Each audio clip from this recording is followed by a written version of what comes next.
ഇറാനെതിരെ സൈനിക നീക്കങ്ങൾ പകുതിയിലധികം പൂർത്തിയായതായി ഇസ്രയേൽ പ്രധാനമന്ത്രി ബെഞ്ചമിൻ നെതന്യാഹു പ്രഖ്യാപിച്ചു. ഇറാനിൽ ഇസ്ഫഹാനിൽ അമേരിക്ക ബങ്കർ ബസ്റ്റർ ബോംബുകൾ ഉപയോഗിച്ച് ആക്രമണം നടത്തി.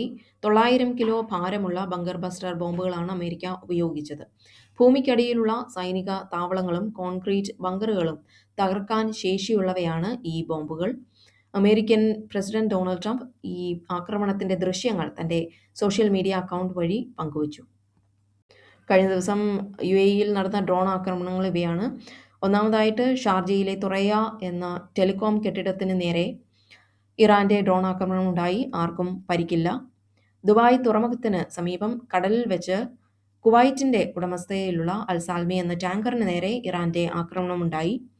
കപ്പലിൽ പൂർണ്ണമായും എണ്ണ നിറച്ചിരുന്ന സമയത്താണ് ആക്രമണം നടന്നത്. ഇത് മേഖലയിൽ വലിയ തോതിലുള്ള എണ്ണച്ചോർച്ച ഉണ്ടാകാനുള്ള സാധ്യത വർദ്ധിപ്പിച്ചിരിക്കുകയാണ്. ഏകദേശം 330 മീറ്റർ നീളവും 60 മീറ്റർ വീതിയുമുള്ള ഒരു കപ്പലാണിത്. ഏകദേശം 3 ലക്ഷം ടൺ എണ്ണ വഹിക്കാനുള്ള ശേഷി ഈ കപ്പലിനുണ്ട്. ഇസ്രയേലിലെ ഹൈഫയിലുള്ള ഏറ്റവും വലിയ ഓയിൽ റിഫൈനറിക്ക് നേരെ ഇറാനും ഹിസ്ബുള്ളയും മിസൈൽ ആക്രമണം നടത്തി. വലിയ തീപിടുത്തം ഉണ്ടായെങ്കിലും പിന്നീട് അത് നിയന്ത്രണ വിധേയമാക്കി. തിങ്കളാഴ്ച വൈകുന്നേരമാണ് ഇറാനിൽ നിന്നും നേരിട്ടും ലെബനനിൽ നിന്നും ഹിസ്ബുള്ളയും ഒരേ സമയം മിസൈൽ വർഷം നടത്തിയത്. 100-ലധികം മിസൈലുകൾ ഹൈഫ ലക്ഷ്യമാക്കി തൊടുത്തുവിട്ടതായാണ് റിപ്പോർട്ട്. ഒരു മിസൈൽ ബെസാൻ റിഫൈനറിയിലെ ഗ്യാസോലിൻ സംഭരണ ടാങ്കിൽ നേരിട്ട് പതിച്ചു. ഇതേ തുടർന്ന് വൻ തീപിടുത്തമുണ്ടാകുകയും കിലോമീറ്ററുകളോളം ദൂരത്തിൽ കറുത്ത പുക ഉയരുകയും ചെയ്തു. ആക്രമണത്തിൽ ഒരാൾക്ക് നിസാര പരിക്കേറ്റതായി ഇസ്രയേൽ മെഡിക്കൽ വിഭാഗമായ മകൻ ഡേവിഡ് അഡോം അറിയിച്ചു. മിസൈലുകൾ പതിച്ചതിനെ തുടർന്ന് നഗരത്തിലെ പല ഭാഗങ്ങളിലും വൈദ്യുതി ബന്ധം തകരാറിലായി. ചൊവ്വാഴ്ച രാവിലെ ആയപ്പോഴേക്കും റിഫൈനറിയിലെ തീ പൂർണ്ണമായും നിയന്ത്രണ വിധേയമാക്കിയതായി ഫയർഫോഴ്സ് അറിയിച്ചു.